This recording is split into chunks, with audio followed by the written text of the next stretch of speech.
One of the main things I do new Korn Ferry that I don't see enough thought leadership enterprises do is be current, be daily, write about what's in the news now. Because I think business leaders have a lot of concerns right in front of them and they're looking for advice.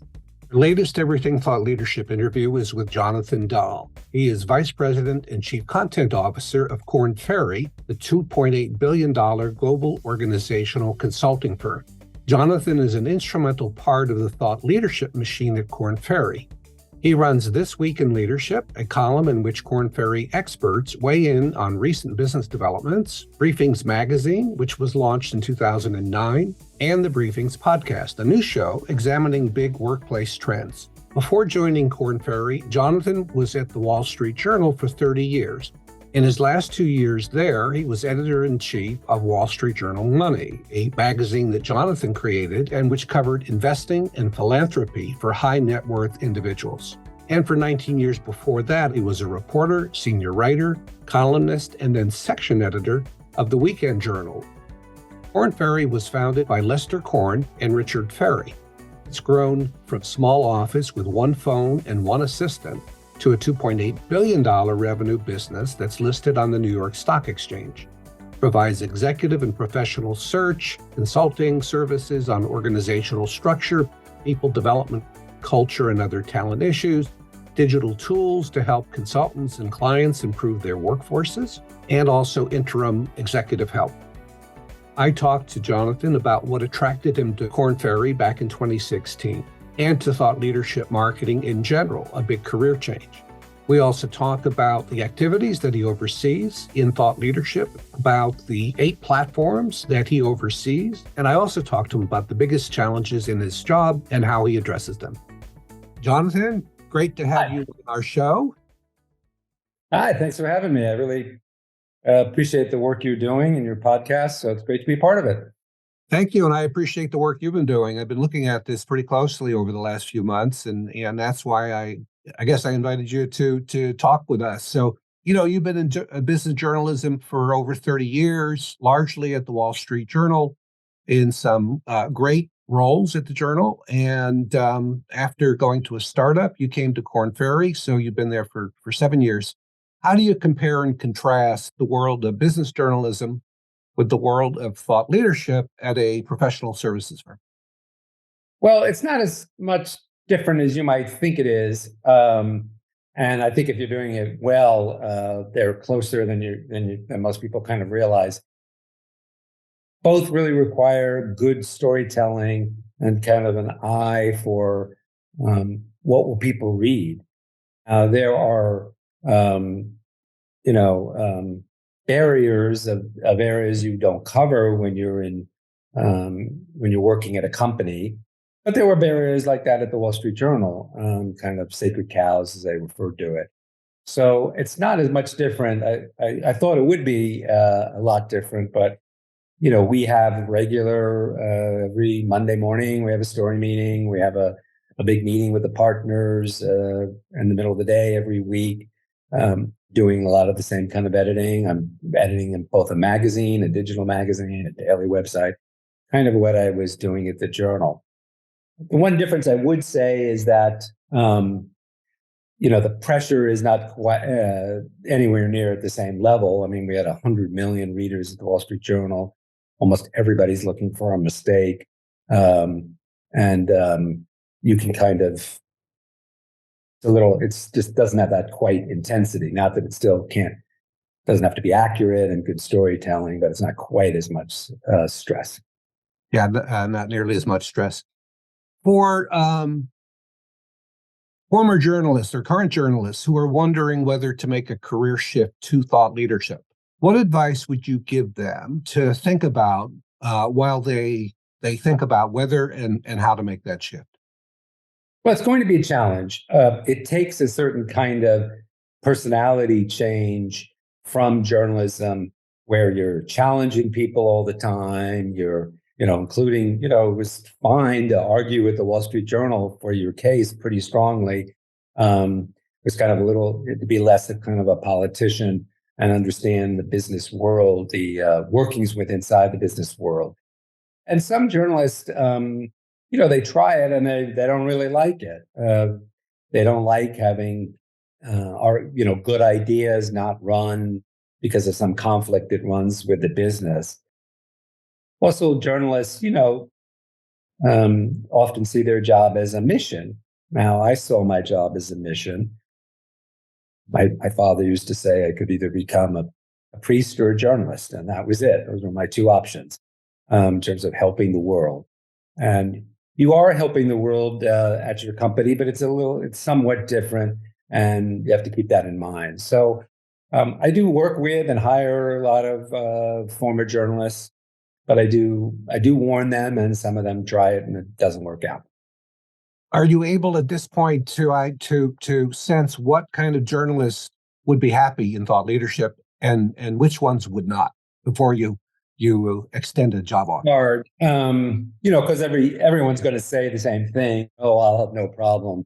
But I'm willing to give a lot of people tries. I have quite a diverse kind of staff. It's mainly former Wall Street Journal, Bloomberg journalists. I think we speak the same language and it works really well. But I have a Hollywood scriptwriter. He never did any journalism his whole life, and it's one of my strongest contributors. So you just don't know where you're going to get them from. Colleague of mine who does a lot of recruitment for thought leadership professionals, Sarah Noble. Do you know Sarah Noble? She has recruited hundreds of people for thought leadership content jobs. I asked her to give a presentation 3 years ago at our thought leadership conference.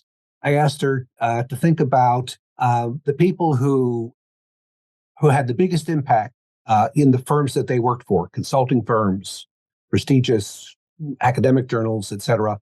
What were their backgrounds?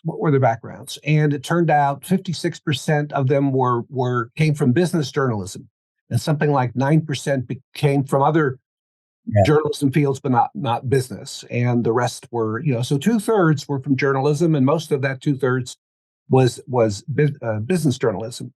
And so it seems to me that business journalism is a very good background for careers in thought leadership. Well, it really helps you for the idea generation, saying what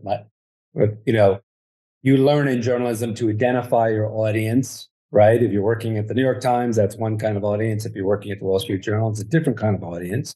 So you learn to identify the audience. At Korn Ferry, it's kind of business clients, corporate leaders, and so you identify who that is and what they're interested in, and then how to tell the story the best. And business journalists have that knack for doing that. But again, they've got to be able to kind of mold into the fabric of a company. There's much more collaboration in the business world. I have to work with a whole different kind of art department, obviously marketing, communications with the different partners. It's far more of you're spread out in far more different areas. It's a bigger team sport, in other words. I mean, there are more individuals to collaborate with. Would that be fair to say?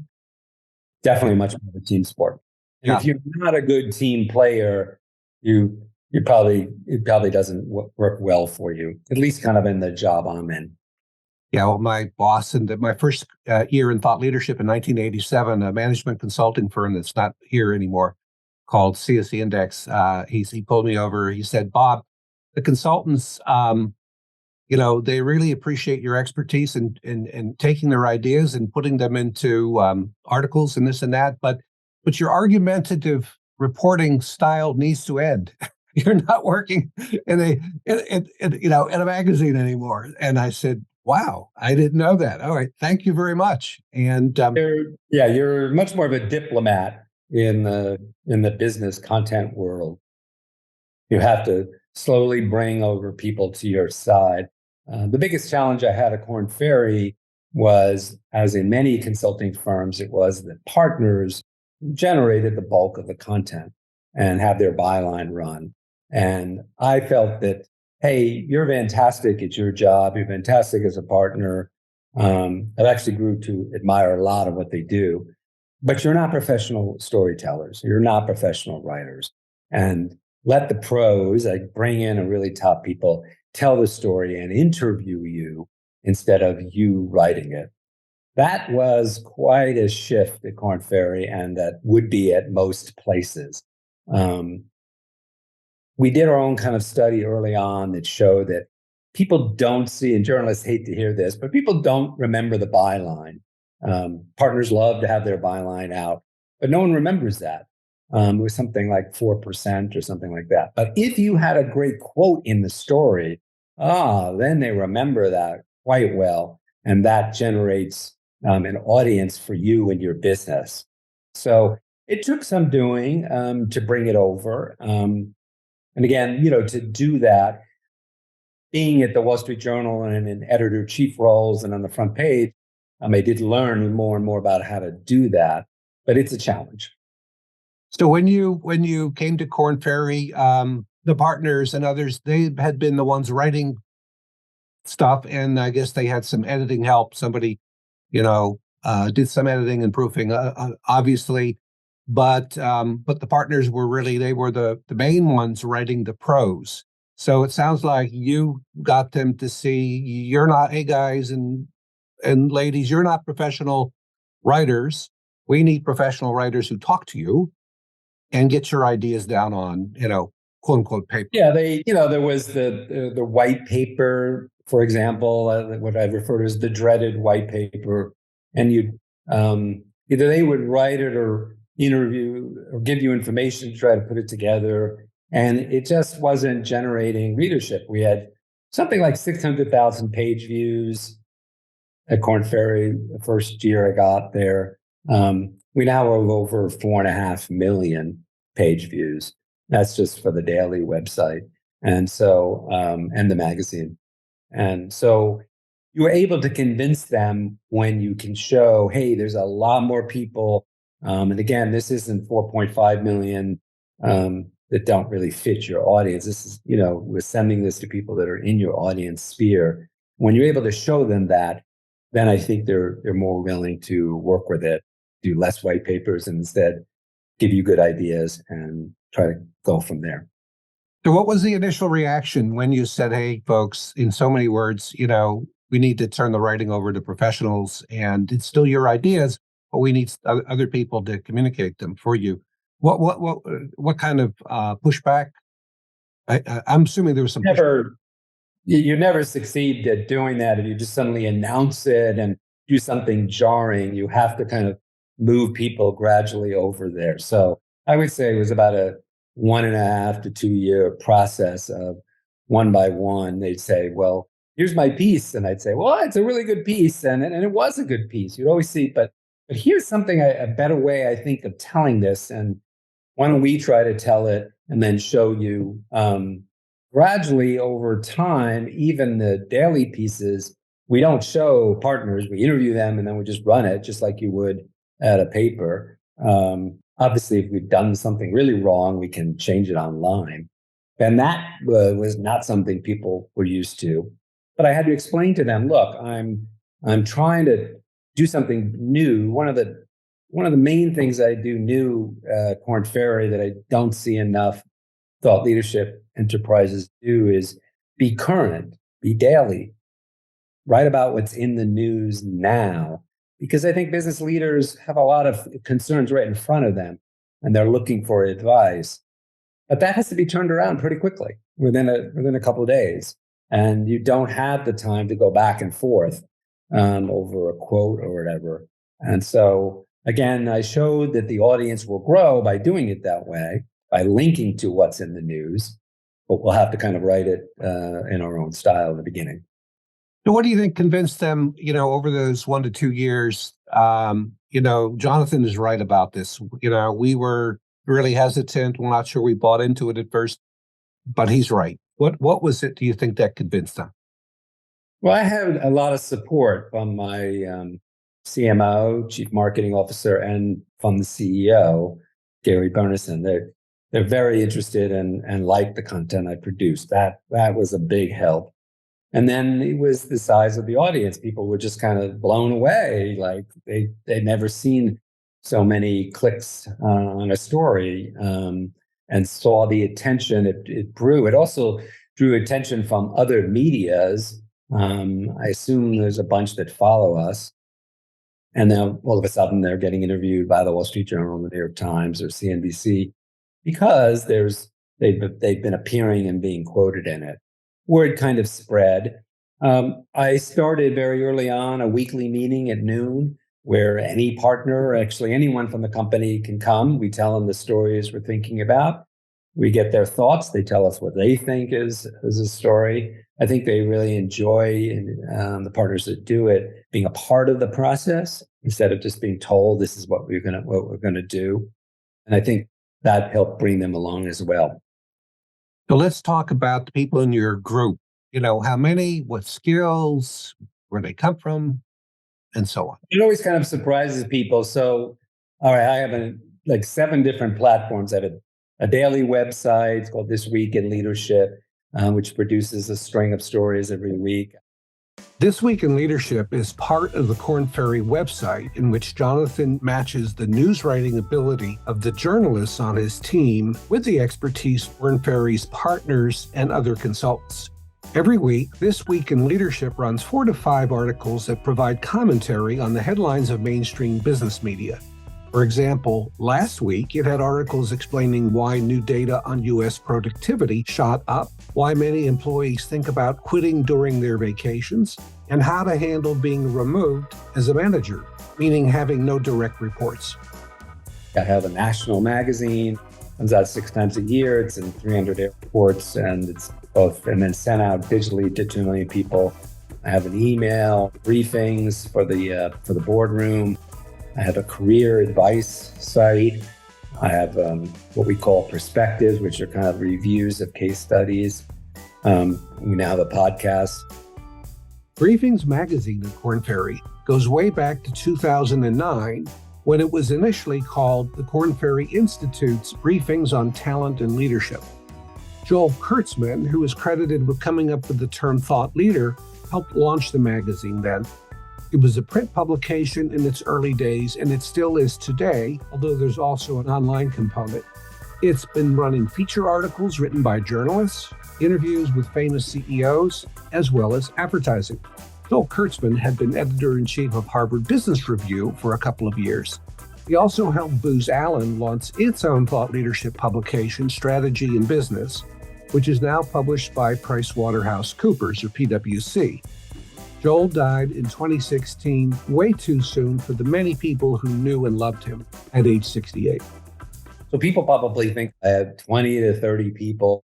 I work with about a half dozen who are full-time contractors, and they've been with me 5 or 6 years. And I think that's another key thing, is that you want someone either that is working there or is staying there and is largely full-time, so they understand the company, and you nurture them, you work with them, you show an interest in their work.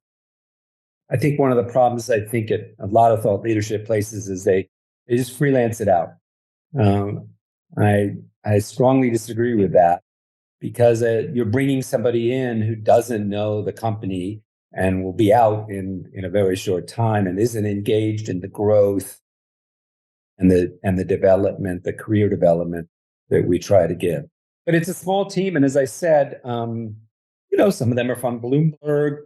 Some of my former colleagues at the Wall Street Journal that used to work for me, who have made the mistake of staying with me.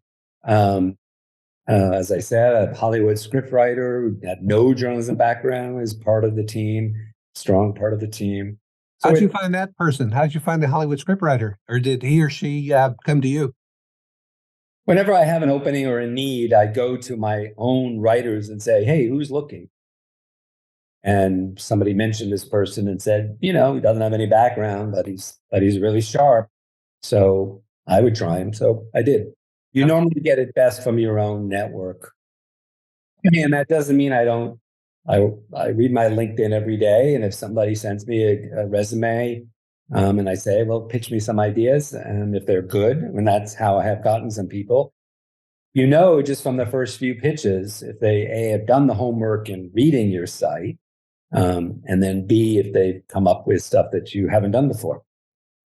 Very good. So, all right. So you mentioned the daily website, This Week in Leadership, and this was your invention, I guess. How soon after you joined Corn Ferry did this website go up? It wasn't for about a year to 2 years. I was originally hired. The job that was open was to be editor in chief of their magazine, Briefings magazine. And I'd worked at a monthly magazine before. I just assumed it was a monthly. And I got there and it's like, oh my God, it's only that time was 4 times a year. What am I going to do every day? I'm going to be bored. So I convinced them that there was many more opportunities, that the role really should be a chief content officer. They said, what's that? And I developed it from there.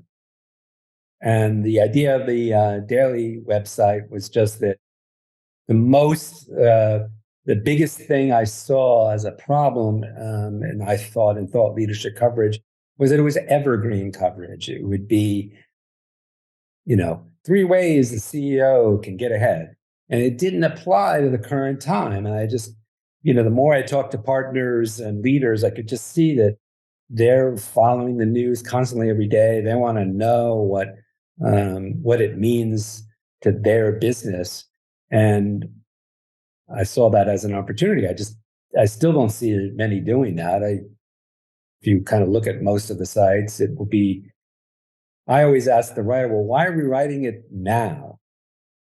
And most of what I see, I just look at it and I go, well, I don't see why I have to read this today.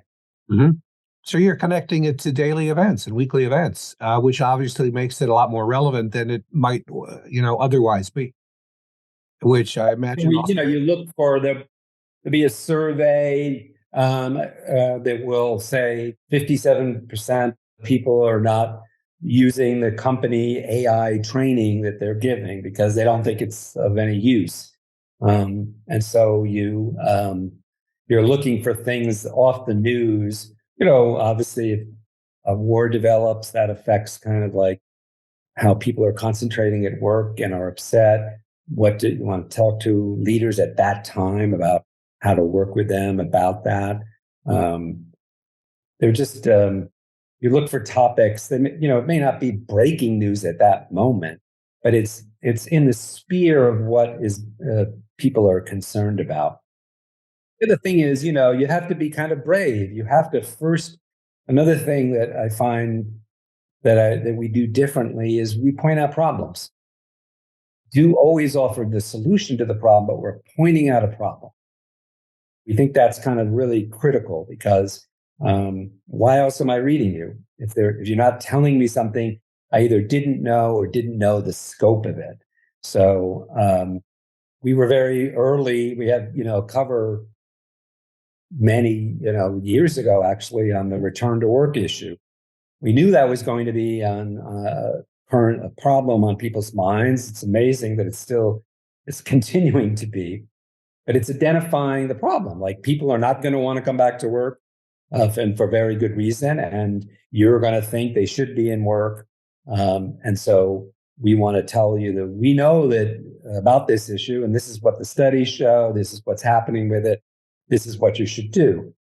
Artificial intelligence right now is very big. We had a piece, got a lot of traffic about the idle workday that AI may be creating, that there may be a lot of workers out there who have learned how to use AI and haven't used the company training because it isn't any good, but they've learned how to use it themselves.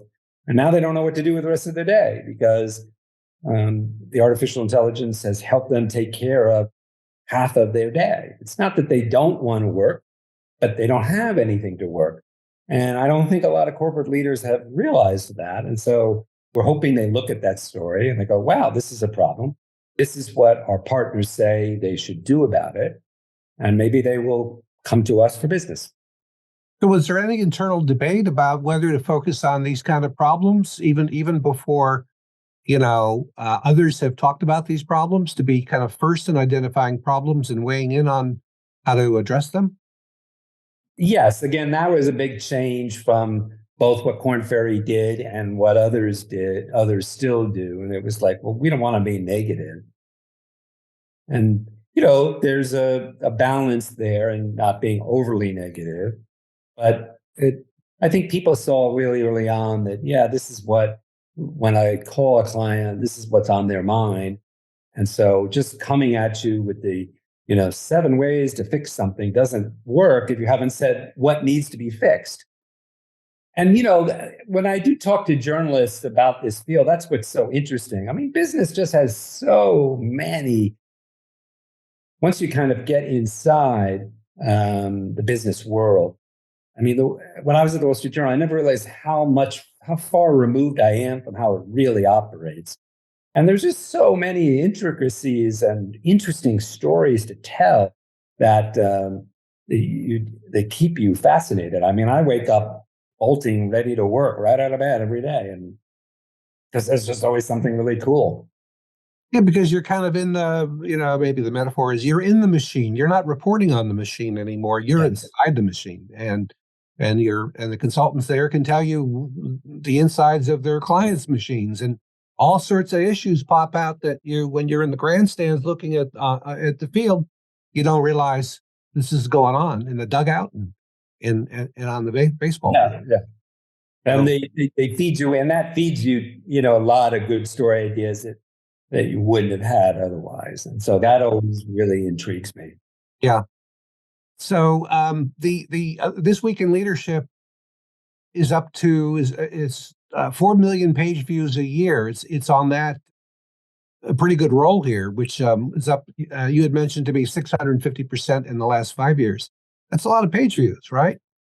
And Yeah, I mean, it's there's certain topics that you find out pretty early are going to keep people involved and what they're looking for you for.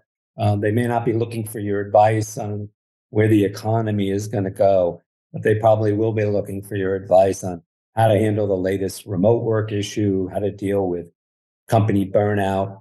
Um, Pay is always a big topic. The big story of the day right now is pay transparency.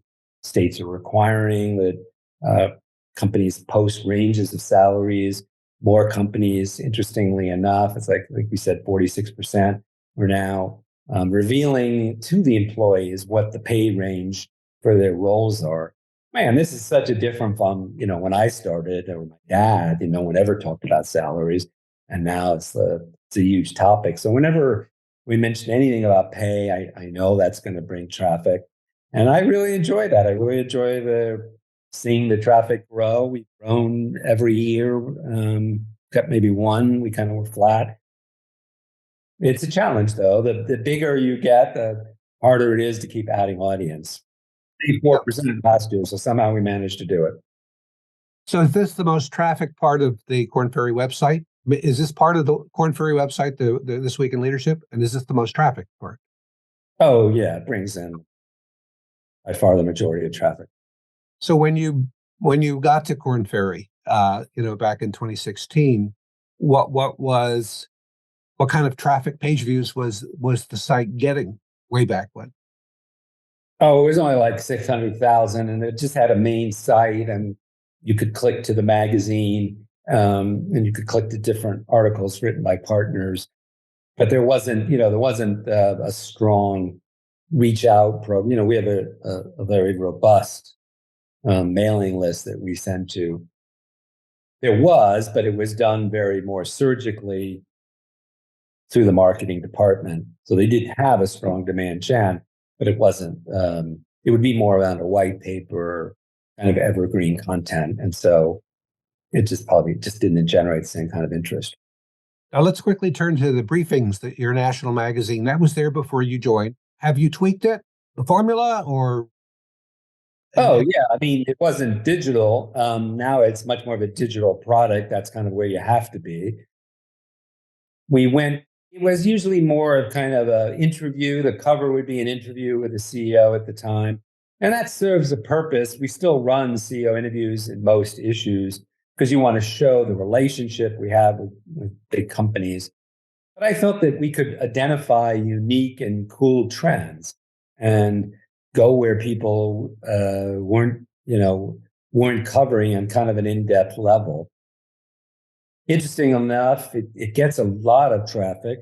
A good briefings cover will probably be the most read story of the year, because I think people will sit down and read longer form journalism if it's unique and delves into something. So we just had a cover out about, well, pay attention because nobody else is.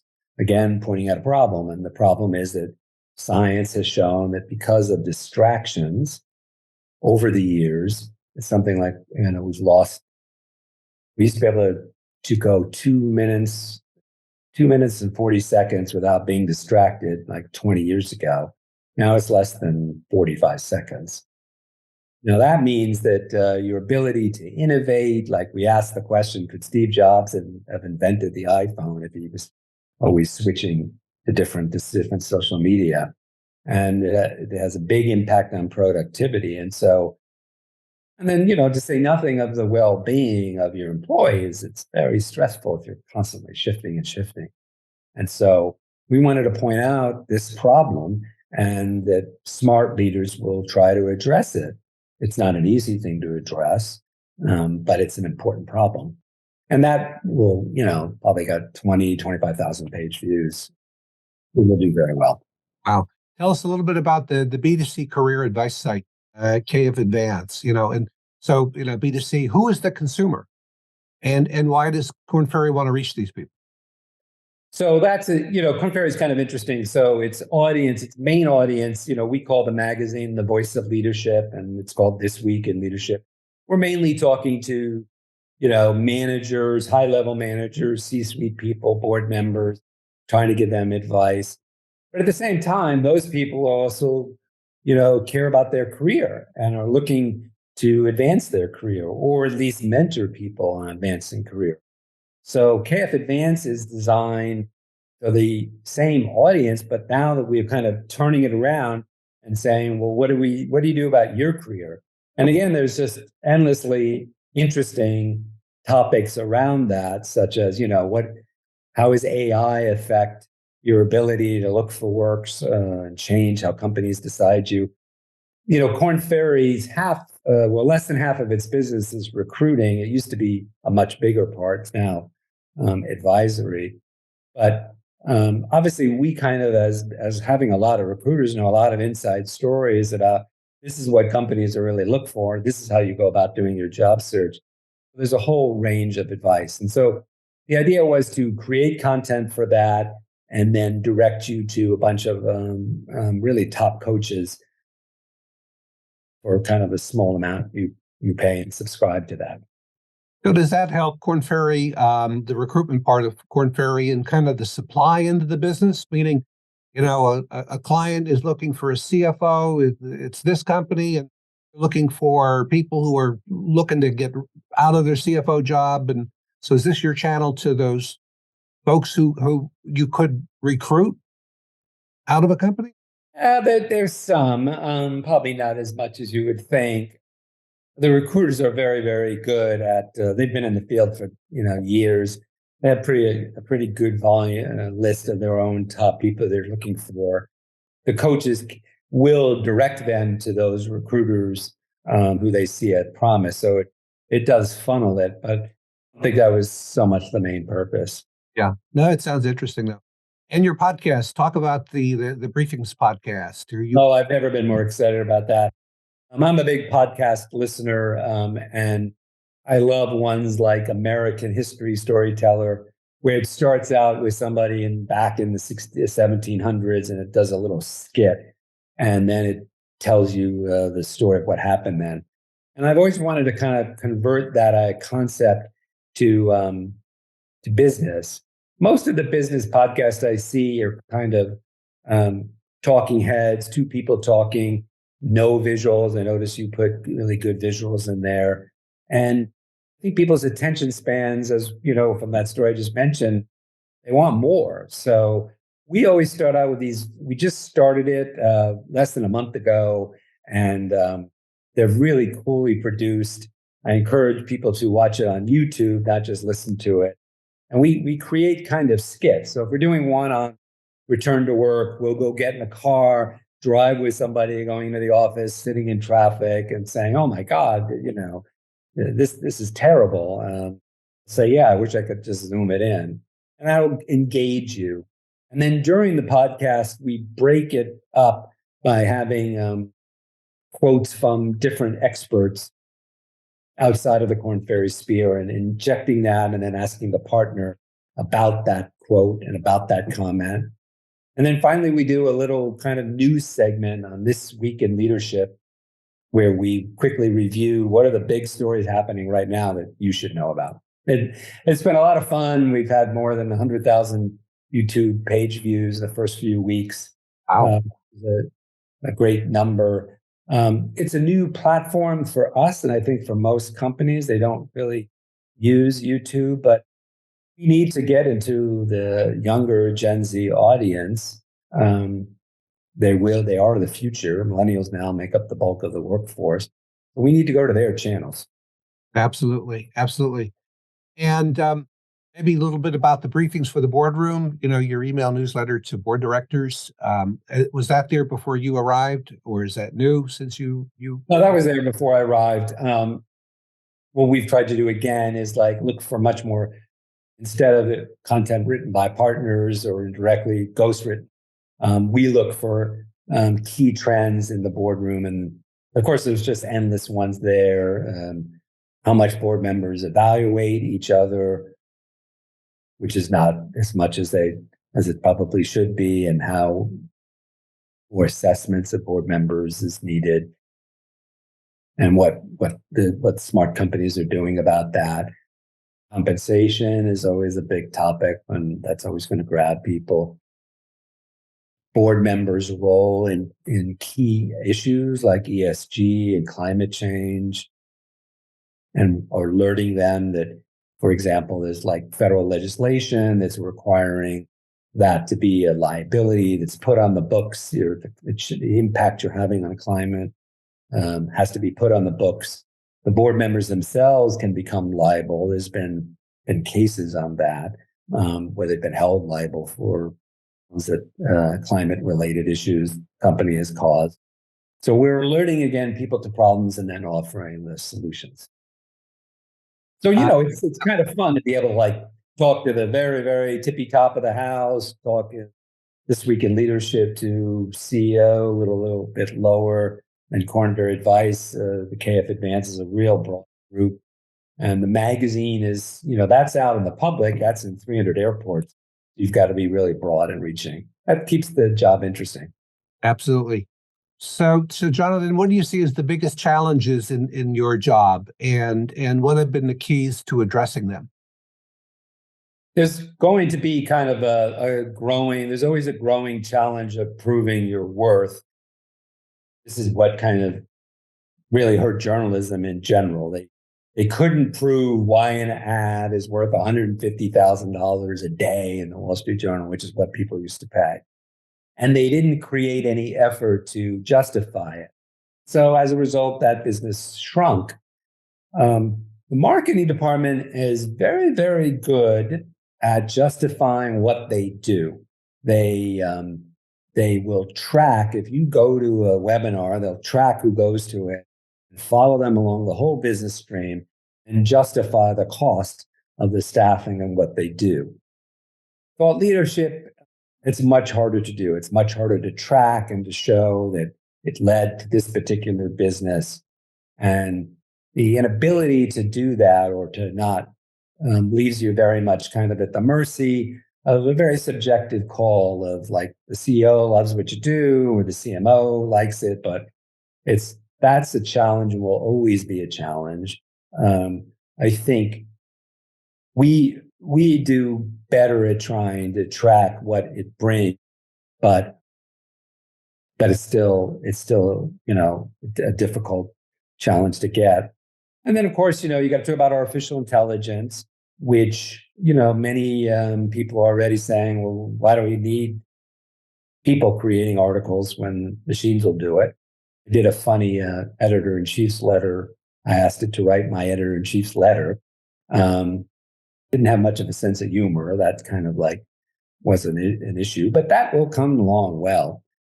So that will be a challenge. I think the smart firms will, for content, will see it as a strong partner, not necessarily completely replacing it, because it's amazing how fast it can do very basic research. And, but this was true when I first started journalism. Boy, this was, Google didn't really provide you much of anything. And you had to go on LexisNexis to find out, a legal case. It's just incredible what I can get in minutes. And now with, ChatGPT, it's down to seconds. But it still is just a partner. It's not the sole producer. Well, Jonathan, this has been very illuminating. And maybe one short question. Anything I should have asked that you wanted to talk about thought leadership at Korn Ferry that I just missed, that you think is important to understanding, what has gone so right there with thought leadership? I think being brave is a big thing in when you're developing thought leadership content, that you've got to take risks, be bold. You still have to be able to work well within your company to prove the value of that. But if you don't constantly take risks and be brave, and create new channels and look for new channels and watch your competition carefully, you'll fade very quickly. So it's a very active job, put it that way. Well, thank you so much for your time. I've been in the thought leadership profession for 36 years. I'm always excited to see people in the profession who are breaking the mold about how content can be researched and developed and how content can be brought to market. I find what Jonathan Dahl and his Korn Ferry colleagues to be doing with This Week in Leadership, the Briefings podcast, and other channels to be very different. And this content is also working. It's bringing more of the right attention to the company from people who could buy its services. That's the ultimate test of thought leadership. Everything Thought Leadership is a video and podcast series from Boudet TLP. It's for thought leaders and thought leadership professionals, the people who help experts get recognized as thought leaders. If you enjoyed this episode, we'd love it if you left a like and if you shared the episode with your colleagues. You can find out more about Boudet Thought Leadership Partners at boudettlp.com.